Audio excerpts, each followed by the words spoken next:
Hello there, Mad Mike here, and welcome back to the channel. And today we are going to be doing a movie spotlight on a film from the early 90s that I really enjoy, and that is Stargate. Now, a lot of people remember Stargate because of the television shows, mostly because of Stargate SG-1, because that was really popular and it was on network TV. Which I think Fox was technically network TV at that time. And I really like the movie more than I like the show, and I'm more, like I said, I'm more of a movie person than a TV show person, so it kind of makes sense. But I really do enjoy that first initial movie. I wish it had gotten sequels. I wish or if they were going to do the television show, I kind of wish they had gotten Kurt Russell and James Spader back. But I understand why they couldn't, because they were probably going to demand way too much money, and Kurt Russell was still working a fair amount at the time, as was James Spader. But there's a lot of really good things that this movie does. There's some moments in this movie that are kind of there are some plot holes. I'm not going to lie. There are some plot holes, especially near the end of the movie. But it's a fun film to watch because it takes an idea that I find very interesting. The idea that ancient civilizations were inspired by things involving extraterrestrials. Now, regardless of whether or not anybody believes that in reality, I think the concept of it in a movie is interesting, and they do it actually relatively well in this film. But let's start off with some of the major things. First of all, the acting. The two leads in this movie are Kurt Russell and James Spader, and they play almost polar opposite characters from one another. James Spader plays this character, Dr. Daniel Jackson. He's an Egyptologist. He's an expert on Egyptian culture, and he knows. He's basically he's the top of the chart, and he's trying to prove that the pyramids are actually older than what we believe them to be, and it means that they could not have been constructed by the pharaohs that supposedly constructed them. And he basically gets laughed out of a lecture hall for this and stuff like that. But the thing is that what he thinks is actually true, and it's also the sole reason why maybe not the sole reason, but the main reason why he's invited into the Stargate program to try and decipher what this Stargate is. And the Stargate itself is kind of an interesting concept to me too, where it's this portal that you dial in basically an address almost, and it opens up a door at another Stargate somewhere else in the universe. It could be millions and millions and millions of miles away. You don't know. Well, actually, sometimes you do. You should know, because the way that the actual door works. But regardless of that, the character of Daniel Jackson is something that I really like too, because he's a bit of an everyman, in the sense that he's the character that the audience is probably going to relate to the most, because he's kind of the guy that's even though he's in his element, he's also out of his element. The thing is, he's a bookworm. He's a guy that he most of the information he's been able to gather and prove and stuff he gets from academia and academics.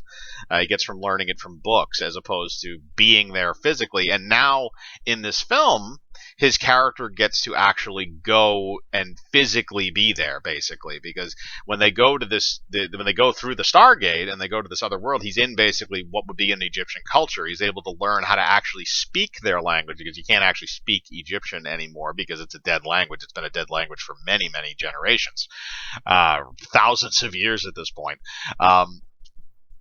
So that's interesting, because he's kind of, even though a lot of bad shit happens, he's kind of living his own dream, which is interesting.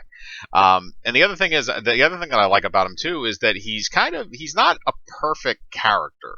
He's not a character he has a lot of flaws. He's very socially awkward, and they show that. James Spader does a very good job at that, by the way. This was a role that was definitely out of his comfort zone. At this point in time, he was making a lot of like weird kind of erotic sex films, or like romance movies and stuff like that. He wasn't really doing science fiction films until this, but he really did pull this off, and I like him in this movie. But like I said, he's kind of awkward. He's nerdy, which again makes sense with the background.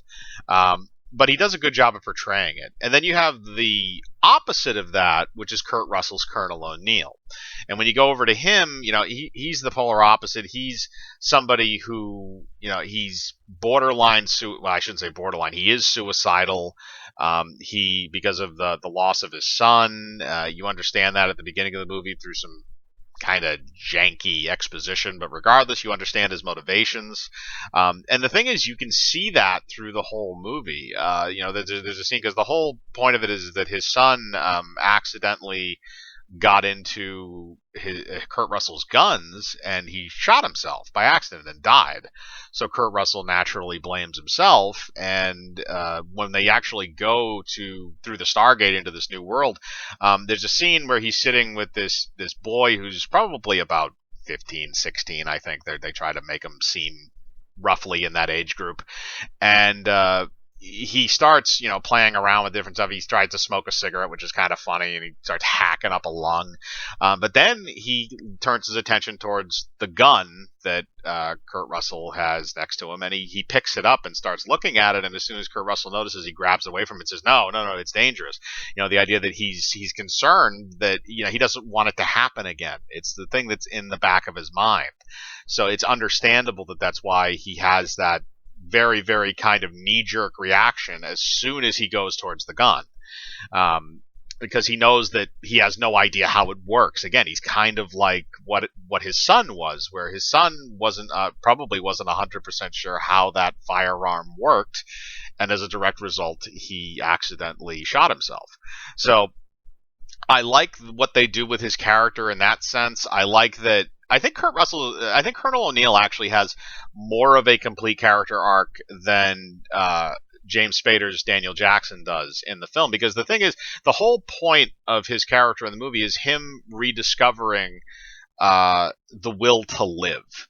The idea, because the whole point of the movie is that Kurt Russell's character is prepared to die at any moment and doesn't really have any qualms about dying. He's kind of almost welcoming it. In the opening scene, when we actually meet his character, he's sitting in his dead son's room and he has a Beretta in his hand, and it's presumed that he's getting ready to shoot himself. As these two military officers come in and tell him that he's been reactivated, he has to report for duty. The other thing is he's very rigid. He's not very emotional, especially at the beginning of the movie. He's not very emotional. He's almost like a robot. He acts a lot like a machine in the early parts of the film before he kind of cracks his shell and stuff. And then, of course, at the end of the movie, he has one of the best action scenes. He has the best action scene in that film. And the other thing I like about this film is the practical effects. There is some CGI work in it. The actual Stargate, the gate itself, is a work of CGI, or at least it's very, very, very clever camera work. It's a CGI effect. There's some other somewhat CGI effects in this, but a lot of the stuff they use is practical. The Stargate itself is a practical effect. The pyramids and stuff that they use are miniatures and models and stuff like that. And I like that. They're very intricate. They're very good to look at. But, like I said, having the Stargate actually be a physical part of the set, even though nowadays, we find it would be, that would be kind of like, oh, that's kind of a nuance. It's refreshing to see it because it reminds you of how movies used to be made before everything couldn't just be superimposed into the scene on a computer. But like I said, I love the practical effects in this movie. I think they do a great job with that. There's a fight scene at the end between Kurt Russell and basically the way that kind of the culture works in the film, or at least the culture of the alien race that they find on the other end of the Stargate, is that it's mirror. I shouldn't say it's mirrored. It's the basis of Egyptian culture. So the leader is the pharaoh, and then his right-hand man is Anubis, the god of death.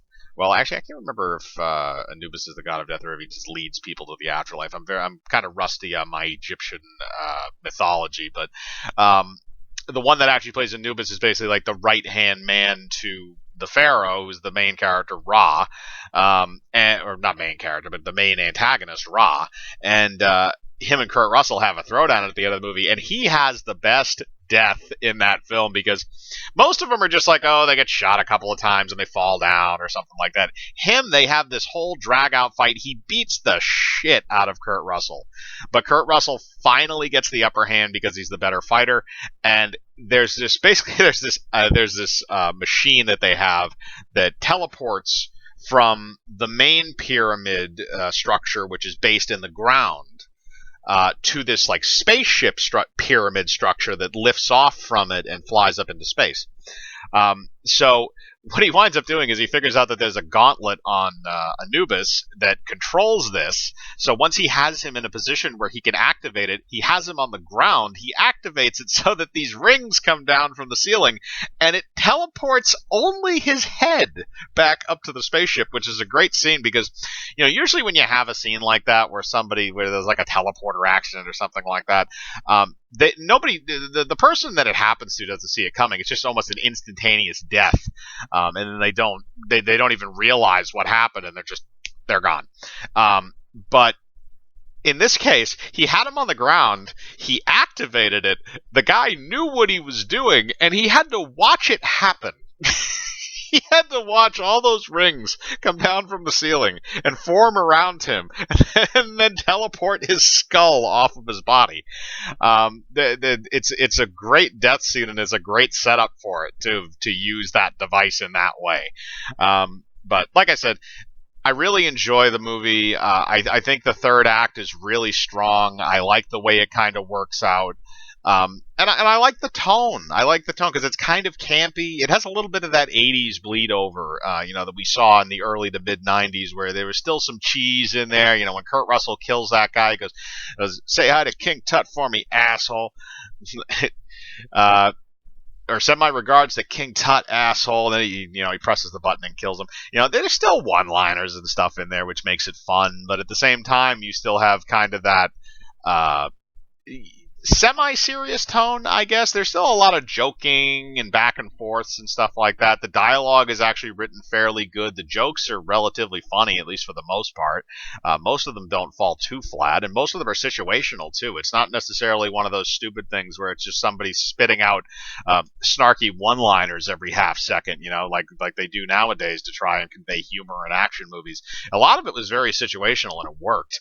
And a lot of it was understandable, too, because it's the idea of, you have these people that are from Earth that have, really the only person that knows anything about their culture is James Spader's character. Everybody else is kind of in the dark. And these people are completely in the dark about Earth culture or how it's developed. So it's kind of interesting to see them interact and kind of the goofiness of how they interact because they really don't know how to interact with one another. But like I said, that's just kind of my feelings on this movie. I really love the first Stargate film. I like it a lot more than I like any of the television shows. But I want to know what you guys think. Do you like the first film? Do you like the TV shows? Do you have a favorite character, or do you think it sucks? Do you not like the concept? Do you not like the idea? Do you not like the film, or do you like the movie and not the TV series, or vice versa? Put your thoughts in the comments below. As usual, I like to read them. Hit the bell for notifications. Hit the like button. Subscribe, and remember, I live my life free of compromise. Do you?